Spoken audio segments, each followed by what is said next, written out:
Suquinho verde, assim, se eu te sugerisse, para você é um sofrimento? Para mim é muito sofrimento. Muito sofrimento? Mas dizem que esse é um dos mais saborosos. É abacaxi, gengibre e o que mais? Couve. Vamos lá, eu vou beber. Coragem. Quer provar? Mas eu vou ser sincera. Quer, Thelma? Eu quero, eu gosto. Você gosta? Já usei. Já usou também? Já usei. Mas usou com alguma recomendação? Bom, Porque você ouviu dizer que era bacana e aí tudo bem. O suco vale a pena provar, né? Vale a pena provar e eu gostei. Eu fiz uma dieta porque eu precisava realmente perder. Né? Eu perdi bastante peso durante 6 meses, basicamente reduzindo carboidrato. Basicamente foi uma dieta e... As pessoas comem uma grande quantidade de carboidrato. Então, por exemplo, quando a Débora fala low carb, a gente tem que entender que uma coisa é a pessoa fazer a restrição total. Mas eu acho que se a pessoa conseguir diminuir um pouquinho na alimentação dela, ela vai sim ter grandes benefícios. Então, ao invés de ficar consumindo um pão à tarde, ou um biscoito, uma barrinha de cereal, comer uma fruta. E meu marido trabalha com alimentos vivos. Ele não... Comida de verdade, ele chama. Então, o que vem da árvore, do chão é comível. O que vem do saquinho para ele não é comível. A gente fala, descasque menos e desembale... descasque mais e desembale menos. Né? Então, ele não come nada que seja industrializado. Ele tenta comer tudo natural. E aí ele abusa um pouco da gordura natural, que dizem que é muito ruim. Mas ele usa banha para fritar em vez de usar margarina, por exemplo. Deixa eu só colocar o doutor Fernando nessa história no sentido de que muitas vezes alguns desses alimentos surgem como salvadores, mas depois eles são meio que amaldiçoados. Então, assim, o ovo já teve a fase boa e depois todo mundo não podia comer ovo, agora é só a clara. Aí, de repente, o café é ótimo, o café não é mais ótimo. O chocolate é bom, o chocolate não é bom. O óleo de coco agora está nessa questão. Quer dizer, o que acontece? É a ciência que evolui, vai pesquisando mais e aí descobre? Ou o que acontece para ter essas variações tão grandes? Fátima, 500 anos antes de Cristo, na época de Hipócrates, considerado o pai da medicina, ele já tinha um aforismo que ele dizia, né? Que o alimento seja o seu remédio e que o remédio seja o seu alimento. Já dizendo que se você tem um estilo de vida saudável e escolhe o que você põe para dentro do corpo, você tende a ter mais saúde. Cerca de 5% das pessoas que decidem hoje, que está em casa assistindo, de repente decide começar a prestar atenção na alimentação e fazer atividade física. Apenas 5% de todo mundo que decidir, em 2 anos, continua com o mesmo hábito. Então, 95% das pessoas abandonam tudo. Então, existe um comportamento humano de querer as coisas imediatamente. Existe uma ansiedade para isso. Por isso que as dietas, elas pegam tanto. Mas o fato é que é muito difícil você avaliar se com remédio seja difícil, que você pega um elemento específico e testa. Imagina pegar algo da alimentação, colocar na população e depois verificar se isso teve algum impacto real na saúde ou não. Estudos maiores, como por exemplo, de averiguar se a dieta que é praticada no Mediterrâneo teve efeito ou não, ou se melhora a questão do envelhecimento, desenvolvimento cerebral, se previne demências, já foram publicados e, de fato, parece que isso mostra, mas é um estudo complexo, que você tem que seguir as pessoas por muito tempo. Né? Então, você começa a fazer uso do coco, você vai colher exames de sangue depois. Mudou mesmo o colesterol? Sim ou não? Mudou o que na sua vida? Além, né, do peso na balança ou você se sentir bem. Por isso que é tão difícil, e por isso que surgem cada vez mais uma dieta, uma proposta diferente e às vezes cai por terra, porque ela não se sustenta. Acho que a sua é paleolítica? É? Exatamente. Então, o que você come, então? O que você consome? Assim, todas as refeições eu costumo consumir carbo, proteína e gordura. Em quase todas, menos no pós-treino. Geralmente, o pessoal acha meio estranho, mas eu como muito bacon. Muito não, né? É uma quantidade exata, né? Para o meu peso, para a minha idade, para o meu... Tipo meu de gasto treinamento, energético, né? Enfim, tem todo um trabalho gente, por trás. pessoal, olha só o que ele faz para treinar. Então não vai achar que, de repente, você pode comer muito bacon, né? E vai ficar assim, não é bem assim. Tem que ter uma carga de atividade física de quantas horas? Não é assim, não tem um tempo determinado. Tem dias que eu treino por 2, tem dia que eu treino por 1, mas o treino é sagrado, assim, todo santo dia eu treino. Às vezes crossfit, ou às vezes um treino mais isolado. Enfim, mas todo dia eu tenho que fazer uma atividade. Você acha que essa dieta que você vem fazendo é que mais se adaptou para a sua vida? Eu tenho uma liberdade muito grande. É uma dieta parecida com a do marido da Débora. Ele segue a página também, exatamente a mesma. Eu tenho uma... Ele come mais quantidade, ele não tem tanta restrição de quantidade, sim de qualidade. E aí, a partir do momento que ele aprendeu a viver sem o arroz, sem o macarrão, sem o biscoito, sem o pão, ele criou uma farofinha de amêndoa que ele come muito. Eu, por exemplo, eu teria muita dificuldade para fazer uma dieta sem carboidrato. É simples, porque às vezes tem coisas que são bem simples. Às vezes eu prefiro comer 120 gramas de morango do que comer 15 gramas de arroz branco. Entendi. Então, não é uma dieta sem carboidrato, né? É uma dieta só que escolhe algumas fontes de carboidrato. Então, come batata, come algumas frutas. A batata doce é realmente tão diferente da batata comum, a batata que a gente chama hoje ela inglesa, é absorvida de um modo mais lento, mas depende muito do modo de preparo.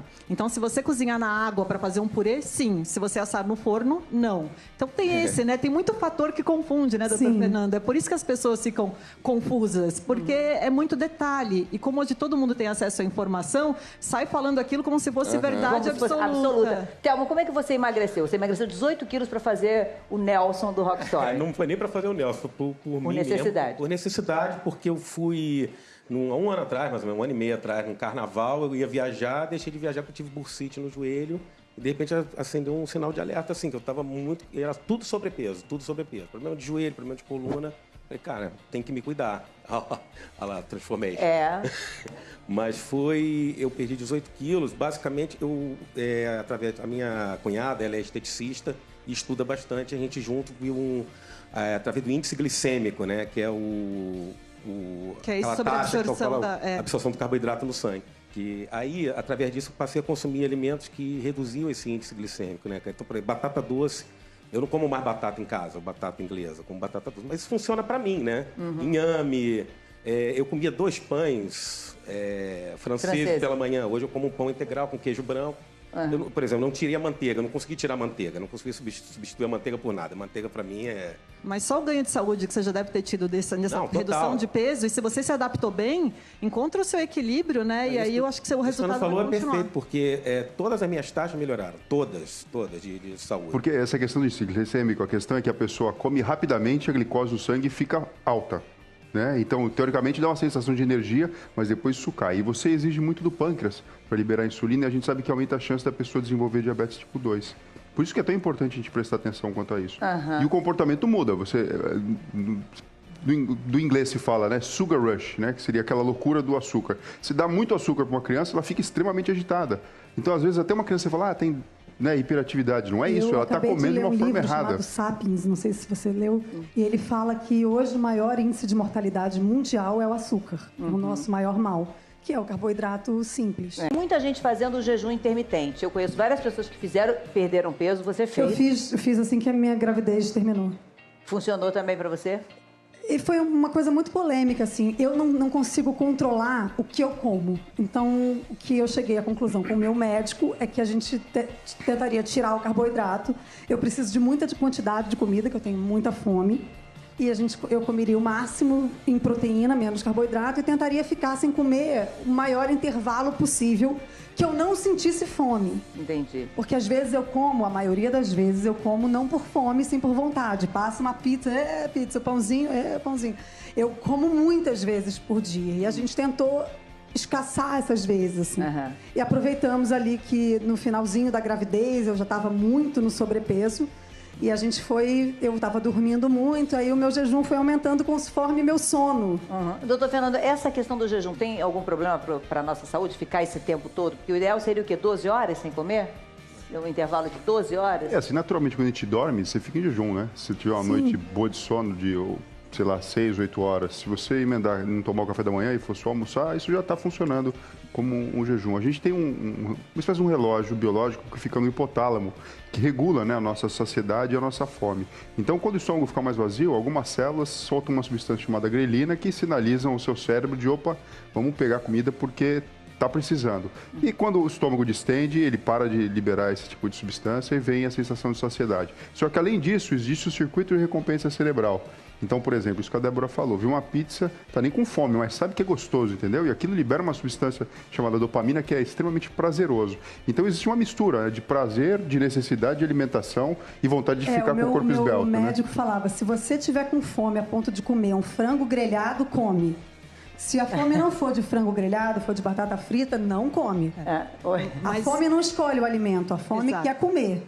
A vontade escolhe o alimento. Agora, uma coisa importante é, muitas vezes as pessoas não bebem a quantidade de água necessário. Ela vai embora agora, não, ela volta não bebe pra cá, água. Débora, volta pra cá. Também não bebe água, Ellen? Aqui. Olha, só 2 que não bebem água. E aí o que acontece? O organismo precisa de água para funcionar. Não tem jeito. Da onde vai tirar água? Do alimento. Do alimento. Aí você vai comer. E, na verdade, não é bem fome. Tem uma sede escondida ali. Então precisa tomar água. Olha só. Perfeito. Eu acho que essa estratégia acabou funcionando para ela conhecer um pouco melhor os mecanismos de fome.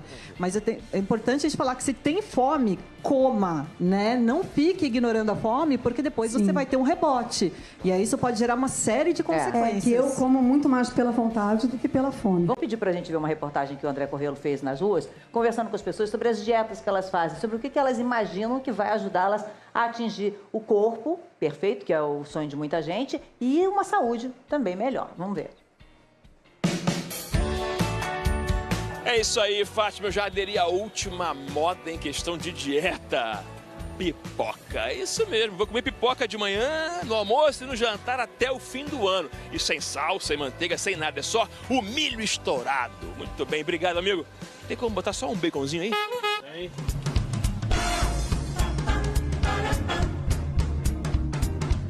Eu já fiz dieta só de sopa e shake, já tomei muito laxante. Aí acordou, de manhã, era o quê? Sopa. Almoço? Sopa.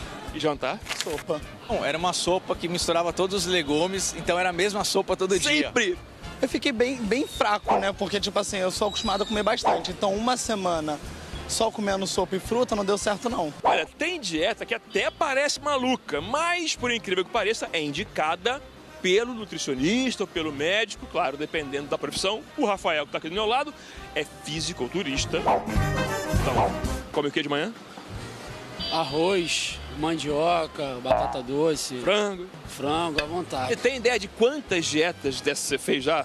Ah, já fiz umas 10. Me conta qual foi a dieta mais maluca que você já fez. Foi tomar o suco da berinjela com limão. Em alguma dessas você procurou ajuda médica ou de nutricionista? Não, nunca. Não, sempre sozinha? Sempre indicação de uma amiga. Você fez quanto tempo? Não foi, nem completou nem um mês. Já consegui emagrecer um pouco, mas depois recupera. Manter que é o... Só consigo manter gordo. Magro não dá. Sempre tem uma coisa mais forte me chamando. Por exemplo? Uma lasanha, uma macarronada, um chocolate. Ou seja, as idas e vindas. Ela falou na água de berinjela. Alguém já tomou água de berinjela? Não. Não? Você já tomou? Não? Tem algum efeito a berinjela? Ela fala muito da água de berinjela, mas principalmente para quem tem colesterol alto. Então ela é bem estudada e algumas pessoas se sentem bem mesmo quando consomem, mas ainda é discutível se tem efeito ou não. Eu vou convidar uma pessoa que veio assistir ao programa, contou pra gente que já fez várias dietas, vou ver se ela já tomou água de berinjela. Oi, Ellen, tudo bem? Tudo bom? Já fez? Chega pra cá. Já fez tudo que é dieta mesmo? Tudo. Tudo? Tira carboidrato? Come só proteína? Sim. Tudo. Funciona? Comigo funcionou algumas. Algumas. Água de berinjela, já tomou? Não. Não? Não. Quer experimentar? Quero. Vem cá. Bom, vamos ver. Água, então, seria... Você tem algum tipo de problema de colesterol? Não. Então, vou te dar só pra provar. Já tá até no copinho, olha. Então, na verdade, seria mais utilizado para quem tem problema de colesterol. Sim, e aí se algumas pessoas podem ter mais saciedade depois de consumir. Ruim? É. Deixa eu provar também aqui esse negócio. Gente, parece que a gente tá tomando uma água suja. Coisa assim, uma aguinha suja, né? Deixa eu provar também. Meu colesterol é super baixo, então não precisamos ficar tomando. Vamos trocar, vamos provar outra coisa, né? Vamos provar outra coisa. Parece que você colocou um pano sujo. E aquele pãozinho ali, aquele pãozinho deve estar delícia. Não, pãozinho não. Quando tiver, por favor, a Débora provou. No intervalo, todo mundo atacou aqui o suquinho verde. Oi, mano. A Débora provou na hora que eu pedi. Eu não sei se vocês repararam a carinha dela. Quando tiver, daqui a pouquinho, você para pra gente a imagem. Vamos dar uma olhada. Ó, que felicidade. Ela adorou o suco verde. Ela amou o senhor. Ela amou o suco verde. Tem gosto de grama. Isso, ó. Tem gosto de grama. Agora, vamos falar o seguinte. Por exemplo, essa chia misturada na tapioca. O que é a chia e por que hoje em dia está todo mundo misturando a chia na tapioca? Porque assim, a tapioca ela entrou muito na moda como um substituto da farinha de trigo e do pão da manhã. Só que a única diferença da tapioca, da farinha da tapioca para a farinha de trigo é que não tem glúten. Ela é absorvida rapidamente, ela tem bastante caloria. E aí as pessoas começaram a misturar a farinha de chia para tentar lentificar essa absorção. Então aí também é maior fonte de fibras e aí para dar um pouquinho mais de saciedade. Só que, Fátima, para dar saciedade, a gente tem que hidratar a chia antes, como tá no pote aqui. Peraí, deixa eu só... aqui ela... Antes de colocar misturado na tapioca... É que aí não vai dar certo. Aí não vai dar certo, né? Não vai não. Eu ia te dizer isso, porque eu faço assim. Mas as pessoas misturam com fruta, com leite, por exemplo. Isso, colocam assim numa mão. Eu com abóbora. Mexi na abóbora também. É isso. No ovo mexido, né? Então, assim, aí nessa forma gelatinosa, ela dá mais saciedade. Agora, a gente tem que dizer que ela não tem um aspecto que seja altamente apetitoso. Digamos assim, olha, vou pegar... Não tem. Não, e tem que passar muito fio dental depois. É verdade, porque ela gruda mesmo. Ellen, você fez a dieta do Can, foi isso? Foi. Foi? A dieta do Can. Você fez com quem? Fiz com a minha patroa. E deu certo? Deu pra mim, pra ela não. Uai. Ela engordou. E o que era essa dieta? A gente chegava lá, eu passava sempre pelo hortifruti. Aí eu comprava os legumezinhos direitinho, levava pra ela. Aí chegava lá, vamos comer, vamos. Aí comia a mesma quantidade, nós duas. Aí passou-se, acho que 2 ou 3 semanas, vamos se pesar, vamos ver como que ficou. Ela engordou 2 quilos, gente. Ou seja, tá vendo como ela tá dizendo? Ou seja, como a dieta tem que ser personalizada, né? Tem que ser personalizada e o mais importante é que a gente nunca sabe que a pessoa, se ela descompensava depois. Pode ser que ela descompensasse, né? De noite, não escondidinha. Ela comia direitinho. Com você ela cumpria. Comeu direitinho. De noite tinha aquele pudim de leite lindo na geladeira, né? Um aspecto lindo, furinho. E uma dieta para funcionar é uma dieta para vida. Então é isso que a gente estava conversando antes. Se você conseguiu, vai passo a passo, melhor do que às vezes fazer uma mudança muito radical na alimentação. E aí aos poucos você vai adaptando e chegando qual que é o seu equilíbrio. Talvez para você esse era uma alimentação que você consegue seguir para sempre. Para ela, definitivamente não. Mas tem que se enxergar, né, fazendo essa dieta por muito tempo, né? Tem que chegar mais velho fazendo a dieta, então. Exato. Olha só, tem muita gente fazendo o jejum intermitente. Eu conheço várias pessoas que perderam peso, você fez. Eu fiz assim que a minha gravidez terminou. Funcionou também para você? E foi uma coisa muito polêmica, assim. Eu não consigo controlar o que eu como. Então, o que eu cheguei à conclusão com o meu médico é que a gente tentaria tirar o carboidrato. Eu preciso de muita quantidade de comida, que eu tenho muita fome. E eu comeria o máximo em proteína, menos carboidrato, e tentaria ficar sem comer o maior intervalo possível, que eu não sentisse fome. Entendi. Porque às vezes eu como, a maioria das vezes eu como não por fome, sim por vontade. Passa uma pizza, pizza, pãozinho, pãozinho. Eu como muitas vezes por dia. E a gente tentou escassar essas vezes, assim. E aproveitamos ali que no finalzinho da gravidez eu já estava muito no sobrepeso. E eu estava dormindo muito, aí o meu jejum foi aumentando conforme meu sono. Doutor Fernando, essa questão do jejum tem algum problema para a nossa saúde, ficar esse tempo todo? Porque o ideal seria o quê? 12 horas sem comer? Um intervalo de 12 horas? Assim, naturalmente, quando a gente dorme, você fica em jejum, né? Se tiver uma noite boa de sono, de, sei lá, 6, 8 horas, se você emendar, não tomar o café da manhã e for só almoçar, isso já está funcionando como um jejum. A gente tem uma espécie de um relógio biológico que fica no hipotálamo, que regula, né, a nossa saciedade e a nossa fome. Então, quando o estômago fica mais vazio, algumas células soltam uma substância chamada grelina que sinalizam ao seu cérebro de, opa, vamos pegar comida porque está precisando. E quando o estômago distende, ele para de liberar esse tipo de substância e vem a sensação de saciedade. Só que, além disso, existe o circuito de recompensa cerebral. Então, por exemplo, isso que a Débora falou, viu uma pizza, tá nem com fome, mas sabe que é gostoso, entendeu? E aquilo libera uma substância chamada dopamina que é extremamente prazeroso. Então, existe uma mistura de prazer, de necessidade de alimentação e vontade de ficar com o corpo esbelto. O médico falava, se você tiver com fome a ponto de comer um frango grelhado, come. Se a fome não for de frango grelhado, for de batata frita, não come. A fome não escolhe o alimento, a fome quer comer.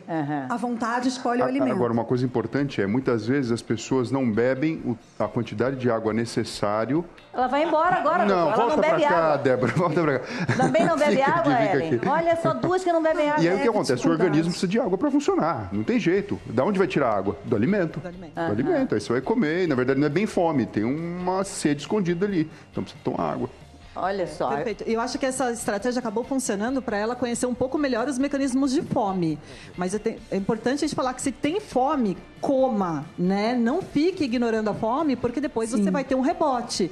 E aí isso pode gerar uma série de consequências. Que eu como muito mais pela vontade do que pela fome. Vamos chegar pro lado de cá enquanto a gente vai conversando, só pra gente falar dos leites que a gente ainda não mostrou. E tem também uma onda muito grande da substituição de leite, não só para pessoas que têm algum tipo de intolerância ou alergia, mas de uma maneira geral. Né?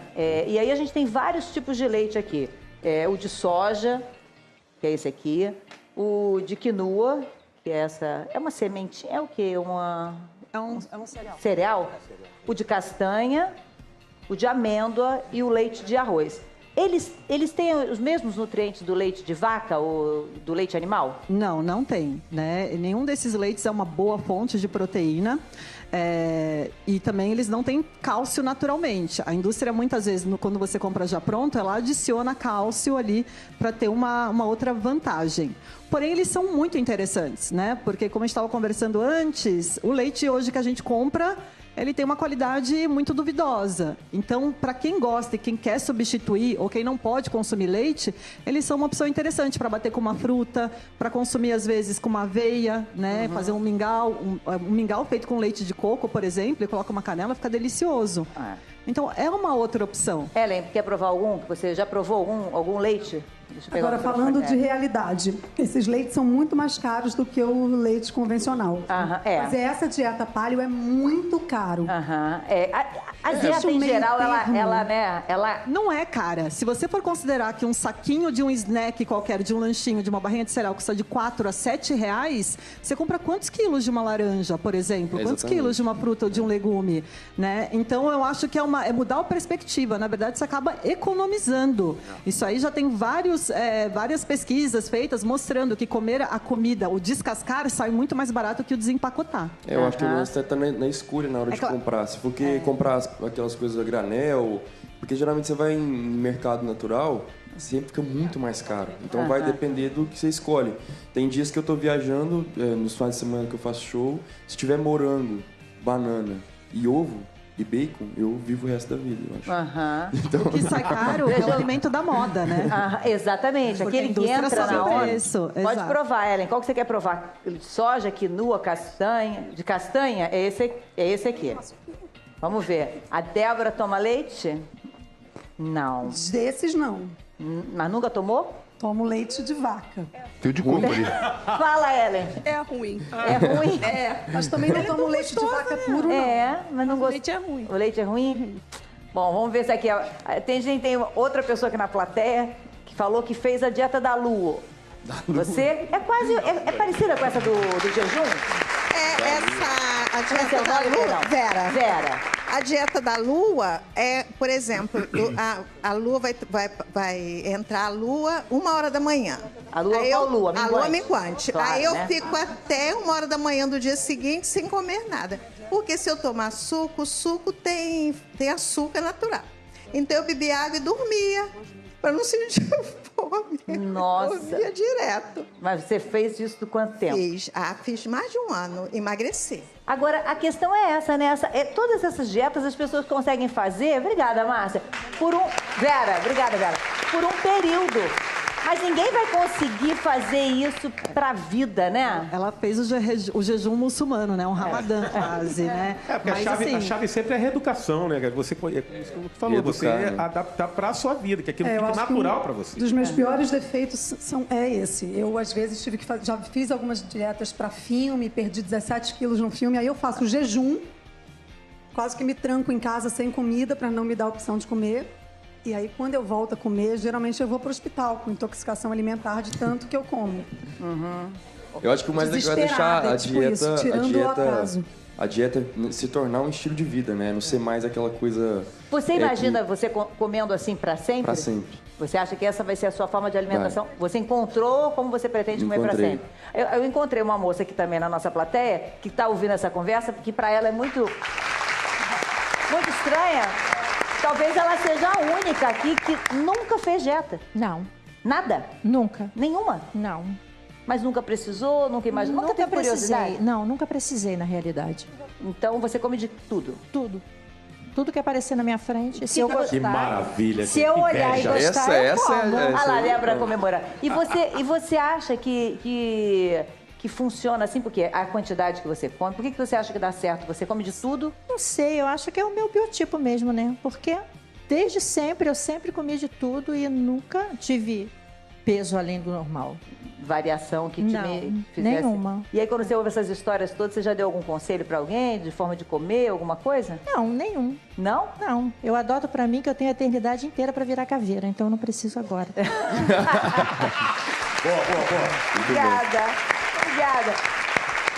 Mas é porque ela tem um biotipo, uma natureza, né? Mas a gente nasceu aprendendo que a gente tem que comer ou não, né? Quanto a gente deve comer. Tem estudo com bebê que dava a mesma mamadeira para duas categorias de bebês, né? Para 2 grupos. Só que um leite estava muito mais diluído do que no outro. E aí o que viu é que o bebê que recebia a mamadeira com leite diluído bebia uma maior quantidade para comer a mesma quantidade que a outro grupo. Ou seja, a gente tem o que a gente chama de comer intuitivo. A gente sabe o que vai cair bem, o que não vai, né? O quanto a gente deve comer. Só que por conta de estresse, ansiedade, vários fatores modernos, a gente perde esse Não, e dá para dizer mais. A gestante, durante o processo de... o bebê está desenvolvendo, o que ela come vai influenciar no gosto da criança. Eu tenho trabalho mostrando isso. Então, por exemplo, se você come couve, a tendência dela aceitar legal depois o legume é melhor. Ela vai gostar de milkshake, então. Deixa eu só fazer uma pergunta que todo mundo diz o seguinte. Quando a gente está no meio de uma dieta, às vezes, de brincadeira, a pessoa diz assim, come isso sim, se comer sem culpa, não engorda. Tem alguma coisa no nosso cérebro que pode ajudar nessa lenda urbana? Então, geralmente a gente fala isso porque você observa uma criança comendo de uma forma totalmente livre e ela cresce bonitinha. Por quê? Você tem uma influência hormonal muito grande. Tem um outro fator que está influenciando no metabolismo e na própria construção dos músculos e tudo mais. Mas é lógico, quando você come algo com culpa, né, pode existir a tendência, na verdade, daquilo ter um peso muito maior. Eu também como sem restrição nenhuma. Eu como de verdade o que eu tenho vontade. Você sabe que às vezes isso gera inveja, né? Mas tudo bem. Eu sei. Eu não tenho nem um pouco de sal grosso, nem pimenta aqui hoje, mas tudo bem. Mas eu já tive momentos que eu tive que emagrecer, tipo pós-gravidez, pós-parto. Eu tava falando pra ela, eu engordei muito na gravidez e muito rápido. No primeiro mês engordei 10 quilos.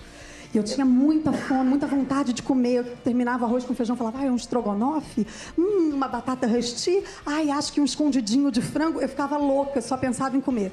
E aí, quando minha filha nasceu, eu dei uma segurada, fiquei no meu jejum lá, não podia amamentar. Assim que o médico me deu esse veredito, tomei o remédio para secar e parei de comer. Comia meio mamão por dia, uma tapioca com queijo e só. Quando eu chego no meu peso, eu volto ao meu normal, assim. E vivo bem. Eu tento convencer os médicos que esse é o meu natural. Meu natural. E que eu faço também esse balanço. Quando eu sei que está muito ruim, que eu estou engordando, eu vou lá para o meu jejum. Quando volta ao normal, eu vou para o meu exagero. Então, você acha que você tem conseguido se equilibrar assim, e aproveitar o que você aprendeu com a sua reeducação? Total. Sou outra pessoa, cara. Sou outra pessoa. 1 ano e meio que eu comecei esse processo. Eu não me vejo voltando àquilo. Claro que agora eu já dou umas escorregadas, né? Eu adoro churrasco, por exemplo. Agora, doce, a minha mulher fala muito isso pra mim, vai valer a pena você comer esse doce? Tem que valer muito a pena. E quando vale muito a pena, eu vou lá e ataco o docinho, que ninguém é de ferro, né? Opa! Queria agradecer, Hélio. Muito obrigada por ter participado com a gente aqui, por ter provado o leite. Esse você já não gostou, experimenta outro. Para mim é muito difícil, porque eu tenho uma alimentação errada desde a infância. Meu pai e minha mãe não comem bem, não comem de forma saudável, não comem legumes, verduras. E a gente em casa nunca teve, nem eu, nem meus irmãos. Então a gente não consome mesmo. E para mim é muito difícil introduzir esse hábito depois de velha. Mas estou tentando. Velha não, né? Vamos corrigir isso já. Depois da infância. Isso, né? Depois de adulta. Depois de adulta. Então, suquinho verde, assim, se eu te sugerisse, para você é um sofrimento? Para mim é muito sofrimento. Muito sofrimento? Mas dizem que esse é um dos mais saborosos. É abacaxi, gengibre e o que mais? Couve. Vamos lá, eu vou beber. Coragem. Quer provar? Mas eu vou ser sincera. Quer, Thelma? Eu quero, eu gosto. Você gosta? Já usei. Já usou também? Já usei. Mas usou com alguma recomendação? Porque você ouviu dizer que era bacana e aí tudo bem, o suco vale a pena provar, né? Vale a pena provar e eu gostei. Eu fiz uma dieta porque eu precisava realmente perder. Eu perdi bastante peso durante 6 meses. Maria Flor vai chegar já a pedir. Ah, já tá querendo. Ela adora, mas a vovó mora no mesmo condomínio que eu. Minha mãe tem 2 cachorrinhos e minha irmã também. A gente passa final de semana junto e ela vai com o Jack Bauer, que é o cachorrinho dela.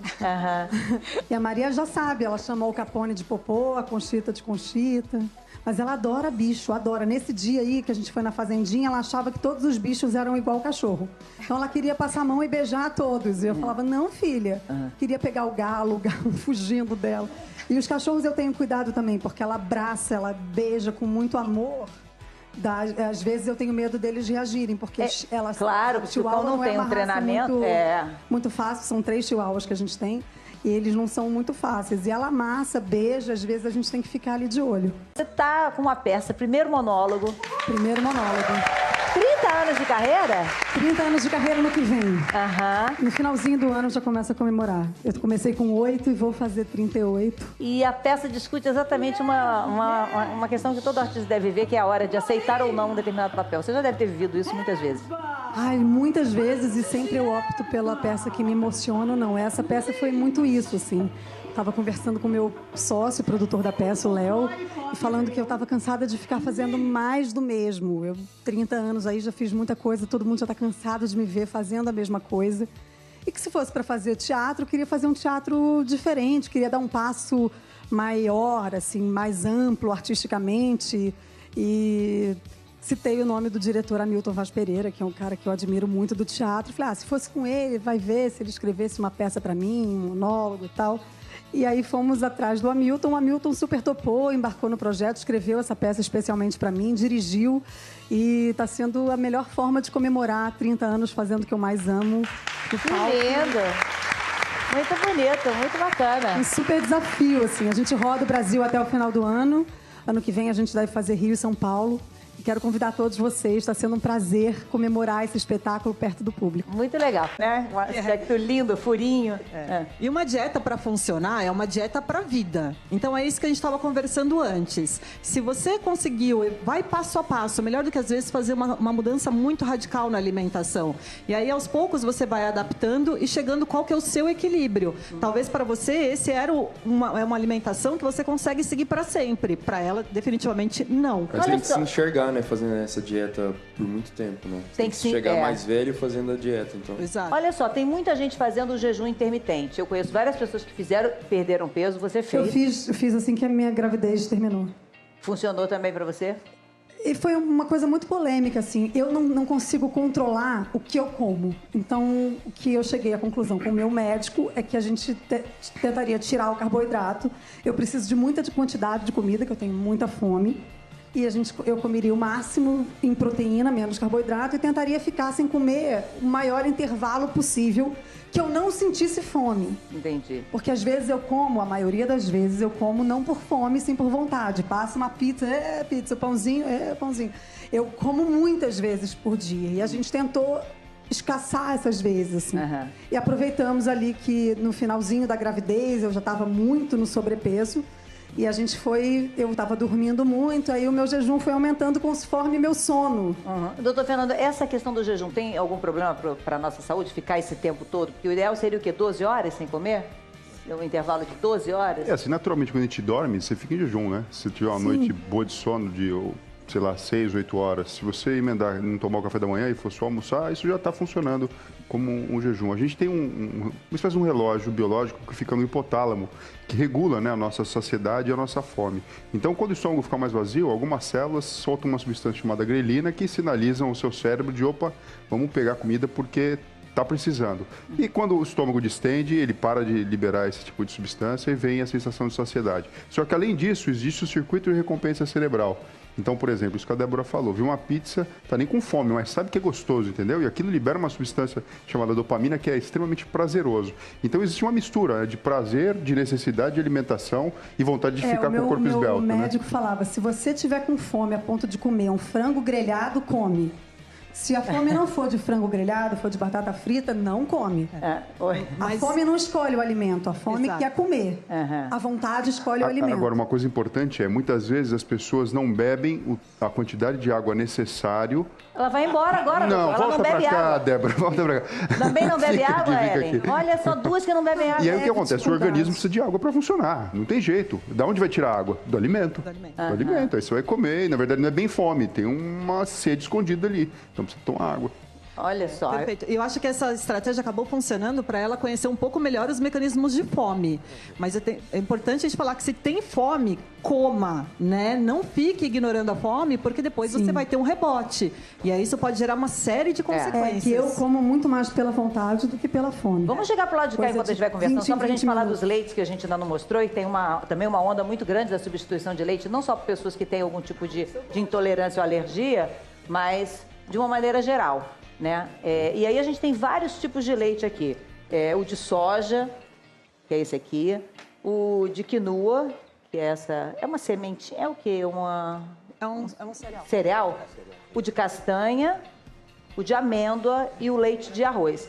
Eles têm os mesmos nutrientes do leite de vaca ou do leite animal? Não, não tem. Né? Nenhum desses leites é uma boa fonte de proteína.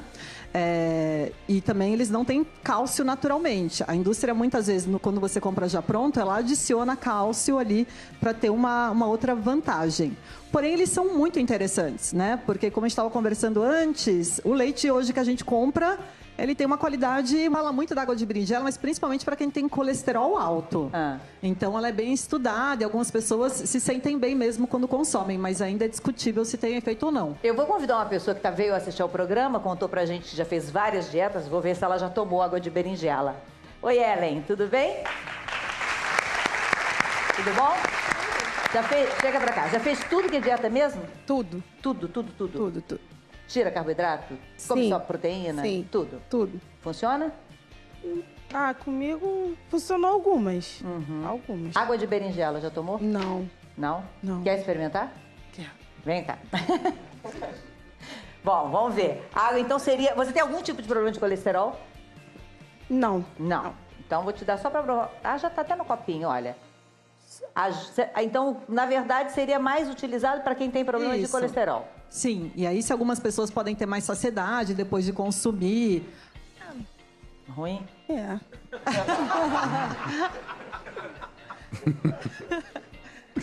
eu provar também aqui esse negócio. Gente, parece que a gente tá tomando uma água suja. Coisa assim, uma aguinha suja, né? Deixa eu provar também. Meu colesterol é super baixo, então não precisamos ficar tomando. Vamos trocar, vamos provar outra coisa, né?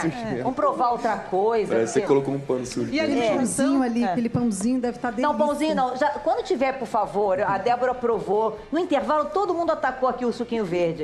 A Débora provou na hora que eu pedi. Eu não sei se vocês repararam a carinha dela. Quando tiver, daqui a pouquinho, você para pra gente a imagem. Vamos dar uma olhada. Ó, que felicidade. Ela adorou o suco verde. Ela amou o suco.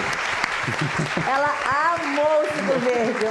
Tem gosto de grama. Isso, ó.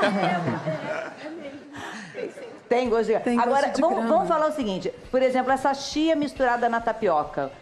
O que é a chia e por que hoje em dia está todo mundo misturando a chia na tapioca? Porque assim, a tapioca ela entrou muito na moda como um substituto da farinha de trigo e do pão da manhã. Só que a única diferença da tapioca, da farinha da tapioca para a farinha de trigo é que não tem glúten. Ela é absorvida rapidamente, ela tem bastante caloria. E aí as pessoas começaram a misturar a farinha de chia para tentar lentificar essa absorção. Então aí também é maior fonte de fibras e aí para dar um pouquinho mais de saciedade. Só que, Fátima, para dar saciedade, a gente tem que hidratar a chia antes, como tá no pote aqui. Peraí, deixa eu só... aqui ela... Antes de colocar misturado na tapioca... É que aí não vai dar certo. Aí não vai dar certo, né? Não vai não. Eu ia te dizer isso, porque eu faço assim. Mas as pessoas misturam com fruta, com leite, por exemplo. Isso, colocam assim numa mão. Eu com abóbora. Mexia na abóbora também. É isso.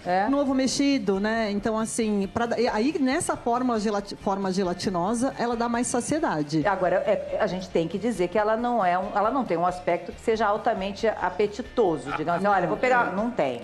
Não, e tem que passar muito fio dental depois. É verdade, porque ela gruda mesmo. Ô, Ellen, você fez a dieta do Can, foi isso? Foi. Foi? A dieta do Can. Você fez com quem? Fiz com a minha patroa. E deu certo? Deu pra mim, pra ela não. Uai. Ela engordou. E o que era essa dieta? A gente chegava lá, eu passava sempre pelo hortifruti. Aí eu comprava os legumezinhos direitinho, levava pra ela. Aí chegava lá, vamos comer. Vamos. Aí comia a mesma quantidade, nós duas. Aí passou-se, acho que 2 ou 3 semanas, vamos se pesar, vamos ver como que ficou. Ela engordou 2 quilos, gente. Ou seja, tá vendo como ela tá dizendo?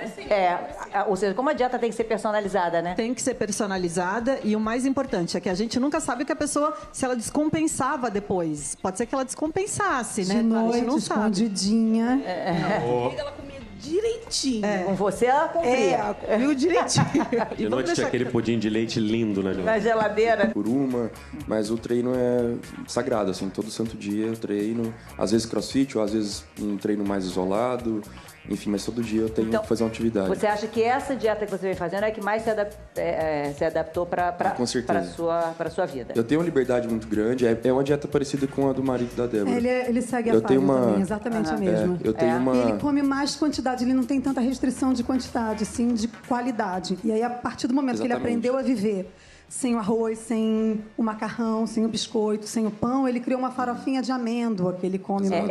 Eu, por exemplo, eu teria muita dificuldade para fazer uma dieta sem o carboidrato. É simples, porque às vezes tem coisas que são bem simples. Às vezes eu prefiro comer 120 gramas de morango do que comer 15 gramas de arroz branco. Entendi. Então, não é uma dieta sem carboidrato, né? É uma dieta só que escolhe algumas fontes de carboidrato. Então, come batata, come algumas frutas. A batata doce é realmente tão diferente da batata comum, a batata que a gente chama hoje ela inglesa, é absorvida de um modo mais lento, mas depende muito do modo de preparo. Então, se você cozinhar na água para fazer um purê, sim. Se você assar no forno, não. Então, tem né? Tem muito fator que confunde, né, doutora Fernanda? É por isso que as pessoas ficam confusas, porque é muito detalhe. E como hoje todo mundo tem acesso à informação, sai falando aquilo como se fosse verdade absoluta. Thelma, como é que você emagreceu? Você emagreceu 18 quilos para fazer o Nelson do Rock Story. Não foi nem para fazer o Nelson, por mim necessidade. Mesmo, por necessidade, porque eu fui, há um ano atrás, mais ou menos, 1 ano e meio atrás, no carnaval, eu ia viajar, deixei de viajar porque eu tive bursite no joelho. E, de repente, acendeu um sinal de alerta, assim, que eu estava muito... Era tudo sobrepeso. Problema de joelho, problema de coluna. Falei, cara, tem que me cuidar. Olha lá, transformei. Mas eu perdi 18 quilos. Basicamente, através da minha cunhada, ela é esteticista e estuda bastante. A gente junto viu através do índice glicêmico, né? Que é que é isso sobre a absorção do carboidrato no sangue. Que aí, através disso, passei a consumir alimentos que reduziam esse índice glicêmico, né? Então, por exemplo, batata doce. Eu não como mais batata em casa, batata inglesa, como batata doce. Mas isso funciona para mim, né? Inhame.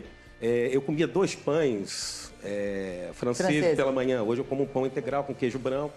Eu, por exemplo, não tirei a manteiga, não consegui tirar a manteiga, não consegui substituir a manteiga por nada. A manteiga, para mim, Mas só o ganho de saúde que você já deve ter tido nessa redução de peso, e se você se adaptou bem, encontra o seu equilíbrio, né? E aí eu acho que o resultado vai continuar. Você falou perfeito, porque todas as minhas taxas melhoraram. Todas de saúde. Porque essa questão do índice glicêmico, a questão é que a pessoa come rapidamente, a glicose no sangue fica alta. Né? Então, teoricamente, dá uma sensação de energia, mas depois isso cai. E você exige muito do pâncreas para liberar a insulina, e a gente sabe que aumenta a chance da pessoa desenvolver diabetes tipo 2. Por isso que é tão importante a gente prestar atenção quanto a isso. E o comportamento muda. Você, do inglês se fala, né? Sugar rush, né? Que seria aquela loucura do açúcar. Se dá muito açúcar para uma criança, ela fica extremamente agitada. Então, às vezes, até uma criança fala, tem... Né, hiperatividade, não é isso? Ela está comendo de uma forma errada. Chamado Sapiens, não sei se você leu, e ele fala que hoje o maior índice de mortalidade mundial é o açúcar, o nosso maior mal, que é o carboidrato simples. Muita gente fazendo o jejum intermitente. Eu conheço várias pessoas que perderam peso, você fez? Eu fiz assim que a minha gravidez terminou. Funcionou também para você? E foi uma coisa muito polêmica, assim. Eu não consigo controlar o que eu como. Então, o que eu cheguei à conclusão com o meu médico é que a gente tentaria tirar o carboidrato. Eu preciso de muita quantidade de comida, que eu tenho muita fome. E eu comeria o máximo em proteína, menos carboidrato, e tentaria ficar sem comer o maior intervalo possível, que eu não sentisse fome. Entendi. Porque às vezes eu como, a maioria das vezes eu como não por fome, sim por vontade. Passa uma pizza, pizza, pãozinho, pãozinho. Eu como muitas vezes por dia. E a gente tentou escassar essas vezes, assim. Uhum. E aproveitamos ali que no finalzinho da gravidez eu já estava muito no sobrepeso. Suquinho verde, assim, se eu te sugerisse, para você é um sofrimento? Para mim é muito sofrimento. Muito sofrimento?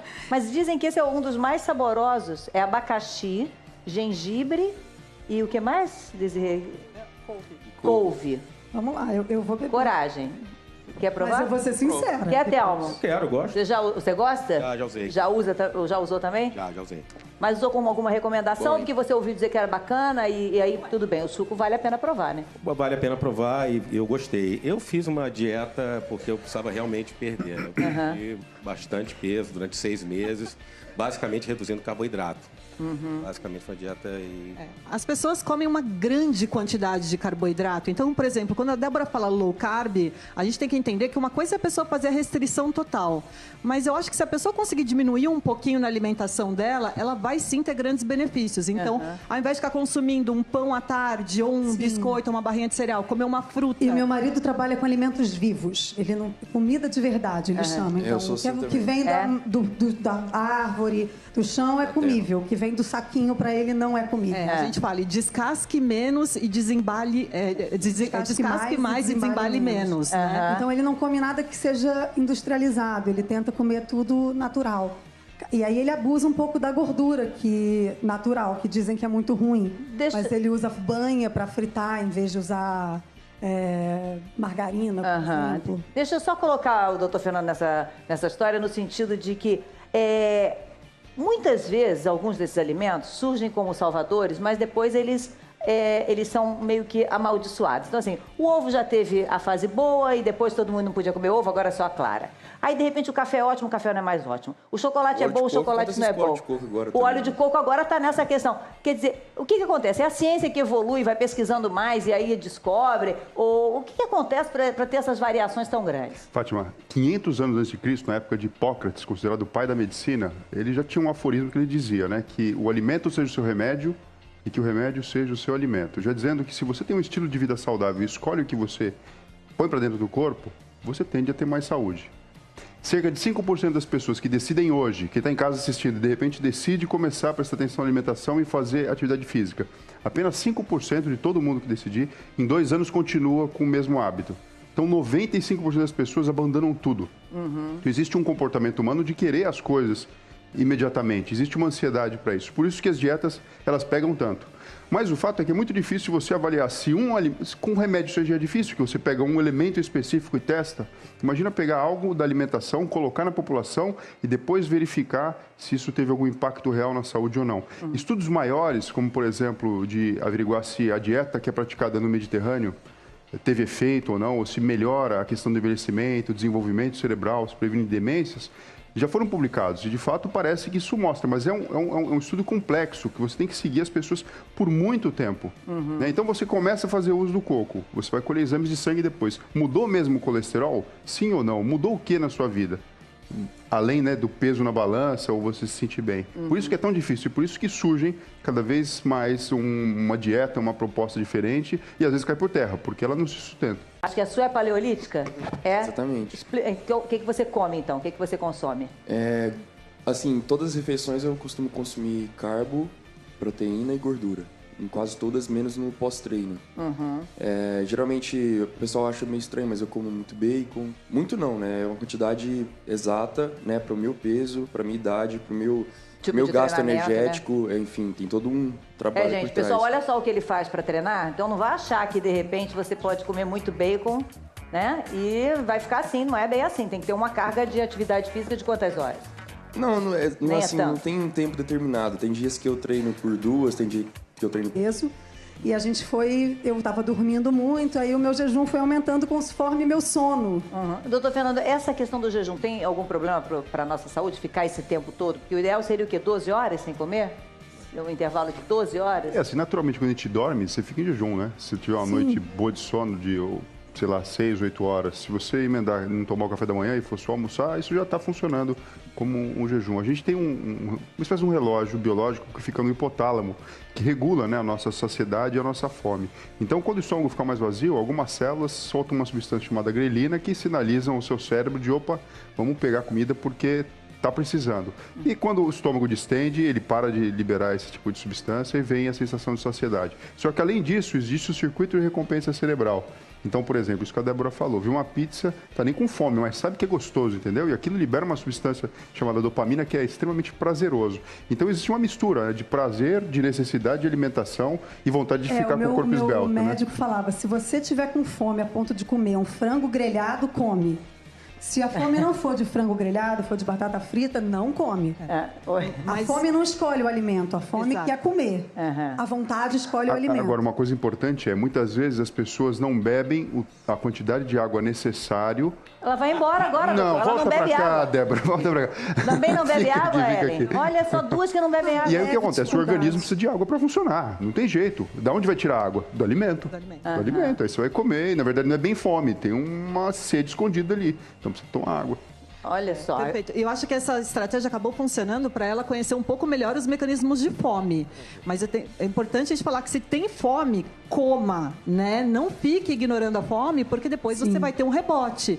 E aí isso pode gerar uma série de consequências. Que eu como muito mais pela vontade do que pela fome. Vou pedir para a gente ver uma reportagem que o André Correlo fez nas ruas, conversando com as pessoas sobre as dietas que elas fazem, sobre o que elas imaginam que vai ajudá-las a atingir o corpo perfeito, que é o sonho de muita gente, e uma saúde também melhor. Vamos ver. É isso aí, Fátima. Eu já aderi à última moda em questão de dieta. Pipoca. É isso mesmo. Vou comer pipoca de manhã, no almoço e no jantar até o fim do ano. E sem sal, sem manteiga, sem nada. É só o milho estourado. Muito bem. Obrigado, amigo. Tem como botar só um baconzinho aí? Tem.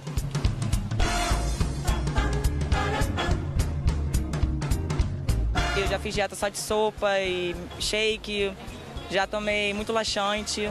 Aí acordou, de manhã, era o quê? Sopa. Almoço? Sopa. E jantar? Sopa. Bom, era uma sopa que misturava todos os legumes, então era a mesma sopa todo dia. Sempre! Eu fiquei bem fraco, né? Porque, tipo assim, eu sou acostumado a comer bastante. Então, uma semana só comendo sopa e fruta não deu certo, não. Olha, tem dieta que até parece maluca, mas, por incrível que pareça, é indicada pelo nutricionista ou pelo médico, claro, dependendo da profissão. O Rafael, que está aqui do meu lado, é fisiculturista. Então, come o que de manhã? Arroz, mandioca, batata doce. Frango. Frango, à vontade. Você tem ideia de quantas dietas dessas você fez já? Ah, já fiz umas 10. Me conta qual foi a dieta mais maluca que você já fez.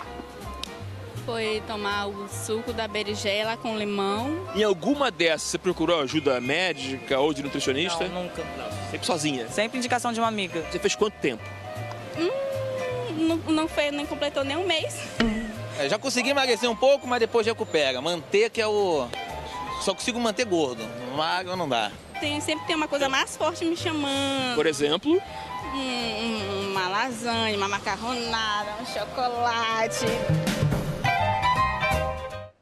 Ou seja, as idas e vindas. Ela falou na água de berinjela. Alguém já tomou água de berinjela? Não. Não? Você já tomou? Não? Tem algum efeito a berinjela? Ela